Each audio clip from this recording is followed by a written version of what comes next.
তো এটা হচ্ছে মেইনলি আমাদের ভিএস কোডের যে ওয়েবসাইটটা, এখান থেকে হচ্ছে তোমরা ভিএস কোডটা এখান থেকে ডাউনলোড করতে পারবা। এবং এখানে হচ্ছে মানে আমার যেহেতু এটা আমি লিনাক্স ইউজ করতেছি আমার পিসিতে, এই জন্য এখানে ডাউনলোড ফর লিনাক্স দেখাচ্ছে। তুমি যদি এখানে হচ্ছে উইন্ডোজ বা ম্যাক ব্যবহার করো তো তোমাকে হচ্ছে ওইটা দেখাবে যে এখানে হচ্ছে তোমার মনে করো উইন্ডোজ বা ম্যাকের জন্য এটাকে ডাউনলোড করা কীভাবে ডাউনলোড করলে এটা দেখাবে। তো এখানে দেখো এখানে সব কিছু মানে কিছু ইনস্ট্রাকশন এবং ডকুমেন্টেশন দেওয়া আছে, তো এগুলো আসলে পড়া লাগে না আমাদের, আমরা এগুলো করি না। আর সেখান থেকে হচ্ছে ভিজুয়াল স্টুডিও কোড যাবে, এখান থেকে ডাউনলোডে ক্লিক করবা। এখানে যদি নর্মালি ডাউনলোডে ক্লিক করো এটা হচ্ছে এখান থেকে অপশন দেবে এখানে উইন্ডোজের জন্য না কোনটার জন্য ইনস্টল করবা। আমার এখানে যে নতুন যে একটা আপডেট আসছে না ভিএস কোডে, তো এটা আমাকে আপডেট ডাউনলোড করতে বলতেছে। তো আমি যদি ভিএস কোডে যাই, আচ্ছা আপাতত আমি এটা ইনস্টল করবো না, আমি এখান থেকে কেটে দিচ্ছি। আমি হচ্ছে তোমরা নর্মালি যখন ধরো যে ভিএস কোডটা ওপেন করবা তখন হচ্ছে একটা উইন্ডোজ দেখাবে যে ওয়েলকাম, এগুলো সব কেটে দিবা। দেওয়ার পরে এখানে হচ্ছে ওপেন ফোল্ডার থেকে আমি একটা ধরো ফোল্ডার ওপেন করব, সেটা হচ্ছে ধরো আমি একটা নতুন ফোল্ডার ক্রিয়েট করে যে ধরো কোড কোড দিয়ে আমি একটা নতুন ফোল্ডার ক্রিয়েট করে এখানে অ্যাড করলাম। আমি এটা লিনাক্স অপারেটিং সিস্টেম ব্যবহার করতেছি, তো তোমরা আসলে কী ব্যবহার করতেছো এটা আমি জানি না, তবে আমার কাছে লিনাক্স অনেক বেশি ভালো লাগে কারণ এটা ওপেন সোর্স, আমি একদম মানে রুট লেভেল অ্যাক্সেসটা পেয়ে যাই আর কি। না আমি হচ্ছে এটাকে আমার ডেস্কটপ ইন্টারফেস থেকে শুরু করে আমি যেটা যেভাবে চাই আর কি, মানে ওইভাবে ওইটাকে চেঞ্জ করে নিতে পারি। যেমন আমার এখানে মনে করো যে ফাইল সিস্টেম যেটা আছে, এটা ডিফল্ট যেটা ফাইল সিস্টেম ছিল আমার এটা ভালো লাগতেছিল না, তো আমি ওইটাকে কেটে দিয়ে আমি ডলফিন এটা ইনস্টল করছি আর কি।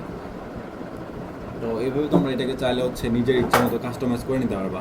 আমি কিন্তু এটাকে আরও অনেক বেশি কাস্টমাইজ করছিলাম, পরে সব কিছুকে কেটে দিয়ে আমি আবার যেটা নর্মাল যেরকম আমি ওরকম করে রাখছি এখানে।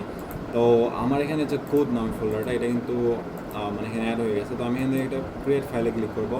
তো আমরা যেহেতু হচ্ছে নর্মালি হচ্ছে একটা সি, ধরো যে আমি একটা সি প্রজেক্ট করব, তো সি এর জন্য আমি সি তো করবো না, আমি হচ্ছে সি প্লাস প্লাসে লিখবো। ধরো আমি এখানে দিলাম হচ্ছে something like new dot C plus plus. এখন আমি যে এখানে new dot C plus plus দিলাম, এটা দেওয়ার পরে কি এটা কি রান হবে? এটা কিন্তু দেওয়ার পরে কিন্তু এটা রান হবে না। আমি চাইলেও এই কোডটাকে এখানে রান করতে পারবো না, এটার জন্য আমার একটা কম্পাইলার লাগবে। তো এখন আমি কম্পাইলারের কোথায় পাবো? কম্পাইলারটার জন্য আমার লাগবে হচ্ছে ধরো গুগল, মানে আমার হচ্ছে জিএনইউ একটা কম্পাইলার লাগবে। তো আমি এখানে যে কোনো কম্পাইলার ব্যবহার করতে পারি, তবে আমার এখানে কিন্তু কম্পাইলার অলরেডি ইনস্টল করা আছে, আমি এটা দেখাবো না, তোমরা হচ্ছে অন্য কোনো কোথাও থেকে দেখে নিতে পারো, আমি তোমাদেরকে আচ্ছা তারপর আমি দেখিয়ে দিচ্ছি। তো আমি যদি এখানে গুগল ক্রোম সার্চ দিই, আচ্ছা জিএনইউ কম্পাইলার জিসিসি জিএনইউ, যে দেখো এখানে কিন্তু জিসিসি জিএনইউ দেখতে পাচ্ছ না, এটা ঠিক আছে। এখান থেকে তোমার হচ্ছে যে কম্পাইলারটা তুমি যে ভার্সনটা ইনস্টল করতে চাও ওইটা জাস্ট এখানে বাইনারি যেটা আছে ওইটা এখান থেকে মানে ডাউনলোড করে ওটা ইনস্টল করে নেবা, প্যারা নাই, ঠিক আছে। আর হচ্ছে মানে আর ভিএস করে আসার পরে এখানে হচ্ছে তোমরা এক্সটেনশনে আসবা, এখান থেকে সি সি লিখে সার্চ দিবা মেইনলি।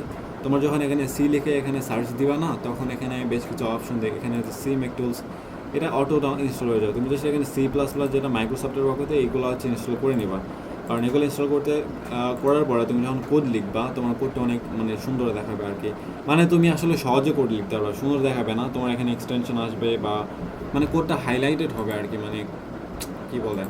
আর এখান থেকে তুমি চাইলে হচ্ছে অন্যান্য যে থিমস আছে এগুলো ইউজ করতে পারবে, অথচ তুমি সি প্লাস প্লাসের থিম চুজ করতে পারবে। এটা হচ্ছে লাইট থিম, তারপরে তোমার এখানে হচ্ছে এটা হচ্ছে ডার্ক থিম আছে, তারপরে এখানে হচ্ছে লাইট, এখানে লাইট তো দেখালাম আমি, ঠিক আছে। তো আমি কিন্তু এখানে লাইট থিম ইউজ করব না, আমি এখানে হচ্ছে ডার্ক যেটা এটা ইউজ করব। আর তোমরা চাইলে হচ্ছে অন্যগুলোও ইউজ করতে পারো, সেটা হচ্ছে ধরো যে এখানে গিটহাব থিম আছে, যেরকম গিটহাব থিম, বা তুমি এখানে সার্চ দিবা মেইনলি, বুঝছো, তোমার যেটা প্রয়োজন তুমি এখানে সার্চ দিবা। তো সার্চ দেওয়ার পরে একটু সময় একটু অপেক্ষা করবা, এটা একটু লোড নেয়, আর তোমার ইন্টারনেট কানেকশন যদি স্লো হয় তাহলে আরও একটু সময় লাগবে। তো এখানে যখন এটা আসবে এখান থেকে জাস্ট ইনস্টল করে নিবা, আর এটা ইনস্টল করতে কিন্তু খুব বেশি সময় লাগে না, জাস্ট সার্চ করার পর রেজাল্ট আসতে একটু সময় নেয়। এই যে দেখো এখানে গিটহাব ডার্ক আছে, গিটহাবে যে এটা আছে অনেকগুলো মানে থিম আছে, আমি চাইলে এখানে হচ্ছে গিটহাব ডার্কটা ইউজ করতে পারি, আমি গিটহাব ডার্কটা চুজ করলাম। এখন দেখো এখানে হচ্ছে আমার গিটহাব ডার্কটা এখানে চুজ হয়ে গেছে, বুঝছো। তো তুমি কিন্তু এখানে এটার ভিতরে তুমি কিন্তু হচ্ছে কী করতে পারো জানো, তুমি এখানে কিন্তু যে কো পাইলটকে আস্ক করতে পারবে যে আমাকে এখানে কোড লিখে দাও, অথবা তুমি মানে এখানে ভিজুয়াল স্টুডিও কোড যেটা আছে এটার ভিতরে তুমি কোড লিখতে পারবা। ধরো আমি যদি এখানে কো পাইলটকে বলি যে ক্রিয়েট এ বেসিক ক্যালকুলেটর, আচ্ছা আমি এখানে সেট আপ করতে বলতেছে, আমি এখানে স্কিপ করবো। আপাতত আমি সেটআপটাকে স্কিপ করে দিলাম। এখন বলতেছে you need to set up Copilot to use. আচ্ছা, এটা আমাকে হচ্ছে মেইনলি যেটা লাগবে, আমাকে এখানে সেট আপ করা লাগবে এটাকে ইউজ করার জন্য। তো আমি যদি এখানে সেট আপ করবো না, আর আমার হচ্ছে গুগল সিএলআই অলরেডি ইনস্টল করা আছে, তো আমি এখান থেকে টার্মিনালে যাব। এখান থেকে ধরো ভিউ থেকে আমি হচ্ছে টার্মিনালে যাব। আচ্ছা, গুগল জিমিনাই সিএলআইটা কি আমি এখানে দেখাচ্ছি। ধরো তো তুমি যদি এখানে সার্চ দাও, সেটা হচ্ছে Gemini CLI. Gemini CLI search দিলে এই যে গিটহাবের যে একটা লিঙ্ক পাবা না, এটা এখানে চলে যাওয়া, এই যে গুগলের গুগল github.com স্ল্যাশ যে গুগল জিমিনাই। তুমি যদি গুগল এই যে গুগল লিখে গুগল ড্যাশ জিমিনাই লিখে এখানে সার্চ দাও github.com স্ল্যাশ, তো এটার ভিতরে আসার পরে তুমি এখানে শুরুতেই দেখতে পারবা যে এখানে যে হচ্ছে জিমিনাই সিএলআইটা দেওয়া আছে। এখানে যখন ক্লিক করবা তখন এটা দেখতে পারবে যেখানে এতগুলো স্টার্স আছে, এতগুলো ফোর্ট করে আছে, এতগুলো ওয়াচিং। তো এখানে আসার পর তুমি যখন একটু নিচে আসবে, এখানে রিডমি ফাইলে এগুলো সব দেওয়া আছে যে তোমার এখানে কীভাবে এটাকে তুমি সেট আপ করবা। একটু নিচে আসবা, তারপরে দেখবে এখানে যে দেওয়া আছে যে quick start, you have 2 options to install Gemini CLI. তো execute the following command in your terminal. তোমরা টার্মিনালে এটাকে দিতে পারো। তবে এটাকে যদি তোমরা দাও তাহলে এটা কিন্তু একবারের জন্য রান হবে। তবে তুমি চাইলে এটাকে ইনস্টল করে নিতে হবে, সেটা npm ইনস্টল। এই কমান্ডটা তুমি জাস্ট এখান থেকে কপি করবা। এই কমান্ডটা এখানে তোমার কিচ্ছু করার লাগবে না, তুমি জাস্ট তোমার যদি npm ইনস্টল করা না থাকে, বুঝছো npm জিনিসটা কি? আচ্ছা, npm তোমার যদি npm ইনস্টল করা না থাকে, তুমি ফার্স্টে যেটা করবা নোড.js যেটা আছে নোড.js ইনস্টল করবা। ডাউনলোড অ্যান্ড ইনস্টল এই যে দেখাচ্ছে, তো নোড.js ইনস্টল করার পরে তুমি এখানে npmটা ইনস্টল করে নিবা। npm ইনস্টল করে নেওয়ার পরে এখানে জাস্ট সেটাকে কপি করবা। কপি করার পরে তুমি আবার এই যে কোডে আসবা, এখানে তোমার টার্মিনাল ওপেন করবা, বা তুমি হচ্ছে নর্মালি যে টার্মিনাল যেটা এটা ওপেন করতে পারো। তোমার হচ্ছে যে টার্মিনালটা আছে উইন্ডোজ হোক বা মানে তুমি লিনাক্স, উইন্ডোজ, ম্যাক যেটা ইউজ করো একদম সেম। তুমি এখানে এসে জাস্ট তোমার ওই মানে এইটা পেস্ট করে দেবা, দিয়ে ইন্টার চাপ দিবা, তাহলে দেখবো এটা তোমার হচ্ছে এখানে ইনস্টল হয়ে যাবে। আমার যেহেতু অলরেডি একবার ইনস্টল করা আছে, আমি এখানে ইনস্টল করবো না, আমি এটাকে হচ্ছে মানে কেটে দেবো, কারণ আমার অলরেডি ইনস্টল করা আছে, আমি কেন ইনস্টল করবো। আমি তোমাদেরকে দেখাচ্ছি। তারপরে তোমার যখন টার্মিনাল আসার পরে তুমি যখন সার্চ দেওয়া হচ্ছে জিমিনাই, এটা সার্চ দেওয়ার পরে তোমার এখানে জিমিনাইটা যে রান হবে, ঠিক আছে? তোমার ওইটা একবার ইনস্টল হয়ে যাওয়ার পরে এই যে দেখো টার্মিনালে কিন্তু জিমিনাইটা রান হলো। এখন আমি যখন টার্মিনাল ওপেন করছি, তুমি কিন্তু অবশ্যই হচ্ছে নিউ টার্মিনাল ওপেন করবে, ঠিক আছে? এখান থেকে ভিউতে যাবা, ভিউতে গিয়ে এখান থেকে টার্মিনাল যেটা আছে টার্মিনালটা ওপেন করবা।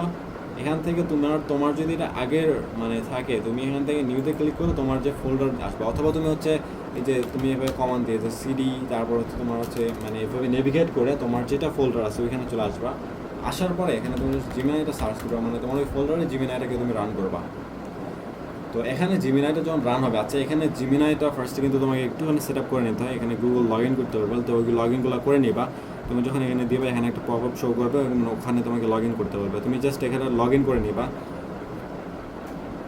আর তুমি জিমিনাই 2.5 প্রো এটা হচ্ছে যে মানে এটা ইউজ করতে পারবা, বা অন্যান্য যেটা এটা ইউজ করতে পারবা ভার্সন। তো আমি এটা জিমিনাই 2.5 প্রোই রাখছি। এখানে আমি জাস্ট দিব যে ক্রিয়েট এ বেসিক আমি ভুল লিখছি, বেসিক ক্যালকুলেটর ইউজিং সিপিপি। আচ্ছা, আমি এখানে দিলাম। এখানে আমি কিন্তু কমান্ডটা দিয়ে দিচ্ছি। দেখো কতক্ষণ সময় লাগে। Already 3 second, 5 second, 6 second, 7 second, এটা খুব বেশি সময় লাগবে না। দেখো অলরেডি এটা মনে করো ক্রিয়েট করে ফেলছে। যে এখানে তোমার এটা মানে তোমার কাছ থেকে পারমিশন যাবে যে এটা ফাইল ক্রিয়েট করতে পারবে কিনা। তো বা এটা কিন্তু এখন ফাইল ক্রিয়েট করতেছে না। আমার কিন্তু এখানে এই যে ফাইল অলরেডি এখানে কী করতেছে তুমি কিন্তু এটা কিন্তু দেখতে পারবে এখানে, ঠিক আছে? এই যে আমার এখানে অলরেডি একটা ফাইল ক্রিয়েট করছে, আমি যে new.cpp, এই যে এটা। তো এইটা বলতেছে যে রাইটিং টু new.cpp। তো এটা হচ্ছে এটা লেখার পারমিশন চাচ্ছে। তো আমি যখন এখানে আমি এই ফাইলটাকে ওপেন করি তাহলে বুঝতে পারবা এই ফাইলটাকে কিন্তু ওপেন করা আছে। তো এই ফাইলে কিন্তু এখানে কিচ্ছু নাই, ঠিক আছে? এটাকে আমি আচ্ছা ক্লোজ করবো, এটা ক্লোজ করে দিলাম। আচ্ছা, এই যে দেখো এই ফাইলে কিন্তু কিচ্ছু নাই। আমি যখন এখানে এটাকে অ্যালাউ করবো, আমি অ্যালাউ ওয়ান্সে রেখে দিচ্ছি। এখানে ক্লিক করবা, আমি এখানে অ্যালাউ ওয়ান্স করলাম। এই যে দেখো এখানে কোড চলে আসলো, দেখছো? তো এটা কিন্তু আমার এই ফাইলটাতে এখানে রাইট করলো এখানে। আচ্ছা, ওয়েটিং ফর কনফার্মেশন, আবার কিছু একটা করতে যাচ্ছে new.cpp। আচ্ছা, তাহলে এক্সিকিউশন আমি দিলাম, এটা এক্সিকিউটও করে নিবে, ঠিক আছে? বুঝছো? দেখো আবার যদি কোনো সমস্যা থাকে এটা চেঞ্জ করবে। তুমি যদি সেখানে ইন্টার চাপ দিবা, তো এটা হচ্ছে তোমার যেগুলো সমস্যা সেগুলো। আর তুমি যদি চাও যে তুমি ইন্টারও চাপবা না, তুমি জাস্ট কমান্ডটা দিবা, তাহলে যেটা করবা তুমি হচ্ছে নিচের যেটা আছে যে অ্যালাউ অলওয়েজ যেটা আছে, মানে সবসময় একে তুমি তোমার পারমিশনগুলো দিয়ে রাখবা অলরেডি। তো ওইটাতে ক্লিক করে এন্টার দিতে পারো, তাহলে তোমাকে আর বারবার পারমিশনও দেওয়া লাগবে না, তুমি জাস্ট কমান্ডটা লিখবে, এই সব কাজগুলো এখানে করে রাখবে, বুঝছো? করে হয়তো কোনো এরর আছে, তো এটা কারেকশন করতেছে, যে অ্যাপ্লাইং দ্য কারেকশন, তো মানে তারপরে ইমপ্লিমেশন করবে, রিভাইজিং দ্য ইমপ্লিমেশন, সবগুলোই কোড করে ফেলবে, মানে এই কোডটা লিখবে, তারপরে রান করবে, দেখবে যে এটাতে কোনো মানে প্রবলেম আছে কিনা, তো সেগুলো আবার সলভ করবে, আবার এটাকে রান করবে, আবার দেখবে এখানে কোনো সমস্যা আছে কিনা। আপাতত একটু সময় লাগতেছে, দেখো, তারপরে নর্মালি এটা এত সময় লাগে না, বাট এটা এখন বেশ কিছু জিনিস, আচ্ছা আবার হচ্ছে এখানে ইনভ্যালিড ইনপুট, এটা কাজ করতেছে আই থিঙ্ক। যদি এখানে হচ্ছে এটাকে যদি কেটে দেই, এটাকে যদি আমি রান করি, আচ্ছা এখানে না, এখানে ক্লিক করে যে run code, control alter N দিলেও আসবে। এই যে দেখো, এটা কিন্তু রান করতেছে আমার। আমি যখন অপারেটর চুজ করতে বলছি, আমি এখানে প্লাস চুজ করে এন্টার দিলাম। আচ্ছা আমি এটাকে একটু বড় করি, টার্মিনাল ফন্ট সাইজ থেকেও সেটিং, তাহলে তোমরা ভালোভাবে দেখতে পারবে, এই জন্য আর কি। টার্মিনাল ফন্ট সাইজ, এই যে টার্মিনাল ফন্ট সাইজটাকে আমি ধরো 20 করে দিলাম, যাতে তোমাদের দেখতে অসুবিধা হয়, ঠিক আছে? এই যে দেখো, আমি এখানে প্লাস চুজ টু অপারেন্স, আচ্ছা আমি 45 নিলাম, আর হচ্ছে 65, দেখো 45 প্লাস 65 110 এ কিন্তু লিখে দিয়েছে, তো এটা ক্যালকুলেটারটা কাজ করতেছে। আমি চাইলে কোডটাকে আবার রান করতে পারি, কন্ট্রোল অল্টার এন দেবো। আচ্ছা আমি কিন্তু এখানে একটা কোড রানার ইউজ করতেছি, তোমার যদি এটা ইউজ না করে থাকো তাহলে কিন্তু এইভাবে কোড রান করতে পারবে না। তোমাকে আগে ফাইলটাকে এক্সিকিউটেবল করতে হবে, যেভাবে তোমাকে আগে ফাইলটাকে এক্সিকিউটেবল করতে হবে, তারপরে তুমি কোডটাকে রান করতে পারবা। তো তুমি যদি এগুলো না চাও, তুমি যদি সেখানে এক্সটেনশনে যাবা, এখানে তুমি সার্চ করবা হচ্ছে, ধরো যে এখানে সার্চ করবা কোড রানার। তো কোড রানার সার্চ করার পরে তোমার এখানে এটা আসবে, এই যে মেইনলি দেখো 34 মিলিয়ন প্লাস ডাউনলোড এটা। তো এখান থেকে এটাকে ইনস্টল করে নিবা। ইনস্টল করার পরে তুমি এখানে যে এই আইকনটা দেখতে পারবা, তখন তুমি জাস্ট এখানে আইকনে ক্লিক করবে, এটা আবার রান হবে তোমার কোডটা। তুমি এখানে হচ্ছে এই যে আমাকে বলছে ইন্টার অপারেটর, আমি দিলাম এখানে মাইনাস, তো আমি হচ্ছে ধরো যে 89 থেকে ধরো যে 45 মাইনাস করবো, এখন ইন্টার দিলাম, এটা 89 মাইনাস 45, এটা কিন্তু 44 আসছে। তো এইভাবে এটা কাজ করবে। আর আজকে আমি আসলে নর্মালি খুব বেশি সেটআপ কিছু দেখায় না, আমি জাস্ট ডিরেক্ট করে চলে গেছি।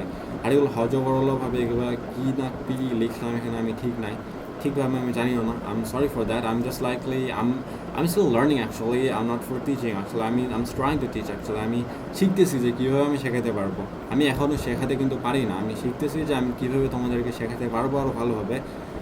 তবে এই ভিডিওগুলো তোমরা না দেখলেও পারো, তোমাদের যদি সময় নষ্ট হয়। অলওয়েজ আমি হচ্ছে চেষ্টা করতেছি কিছু শেখানোর, আমার মনে হয় তোমরা কিছু একটা শিখবা অ্যাটলিস্ট। তবে তোমাদের যদি মনে হয় কিছু শিখতেছো না, তোমরা এটাকে অ্যাভয়েড করতে পারো। আর এগুলো আমি হচ্ছে ভিউজের জন্য এগুলো করতেছি না, তাহলে এমনি আর কি, আমি একা একা বসে থেকে ভালো লাগে না, তো এমনি এইভাবে ভিডিও করে আসলে এমনি ভিডিও রেকর্ডিং করে আসলে ইউটিউবে দিয়ে রাখছি, এমনি একটা স্মৃতি বলতে পারো, যাই হোক।